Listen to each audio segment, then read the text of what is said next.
रावण। और जैसे रावण ऐस और वेदवती तो अपने बेटे रात देख के बड़ा मोहित हो गए, बड़ा सुंदर दिखा थे, मोसे बिहाव कर बेटा और हाथ का पकड़ ली। वेदवती की थे रावण आज तेह मोर हाथ में पकड़े बिना सोचे समझे एक मर्यादा का उल्लंघन कर दे, जा मोर श्राप है, मैं और दूसरा जन्म में एक माँ बन के पराम्बा भगवती और तोड़ कुल सहित पूरा धन राज्य ला समाप्त करूं, जाइए मोर श्राप है।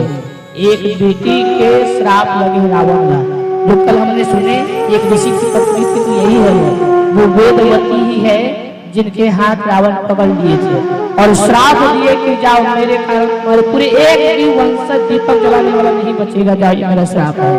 और वेदवती बोल करके अपने शरीर को छोड़ दी और जैसे छोड़ी तो वही जनक के घर में माँ सीता कहलाई। माँ सीता का जन्म कहाँ हुआ?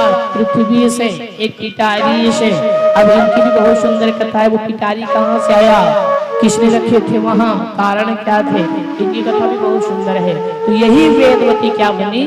सीता बनी। तब रावण के पूरे लंका को दूध कर करके जला दिए, एक नारी के कारण, सीता के कारण।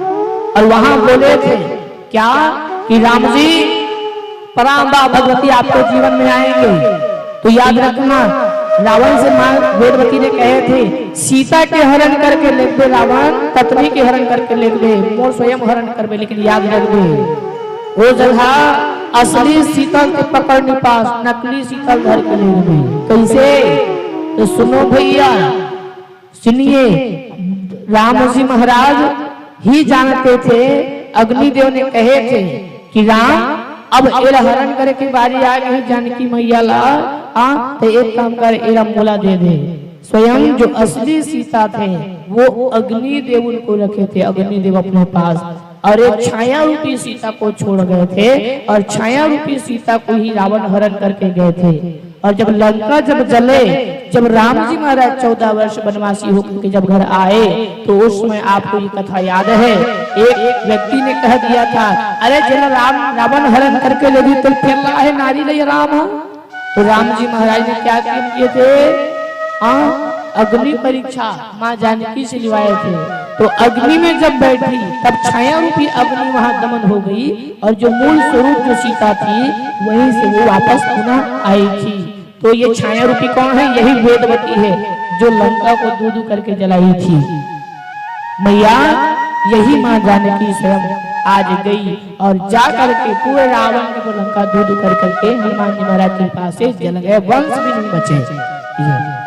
दूसरा जो राजन है जिसका नाम है, हमने जो कुशलवती कथा सुने, दूसरा राजन है उनका नाम है धर्मध्वज।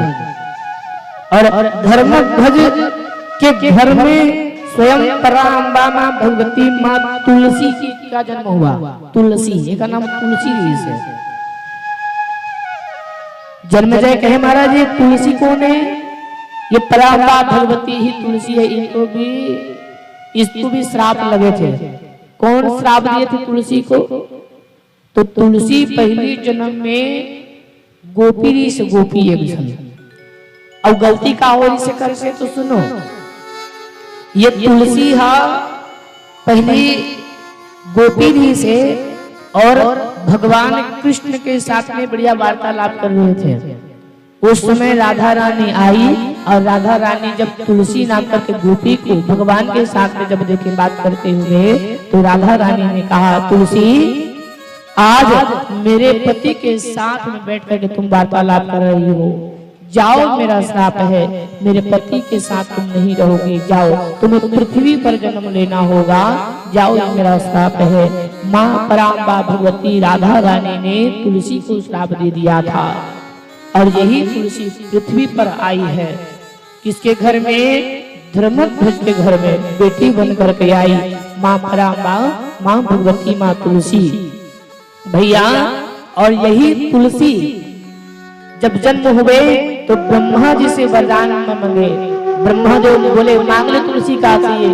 तुलसी की थे महाराज मोर पहली जन्म मोर श्राप दे है राधा रानी मैया है, ऐसे आशीर्वाद दे कि मोला पति रूप में मोर भगवान मिले, ऐसे आशीर्वाद दे दे।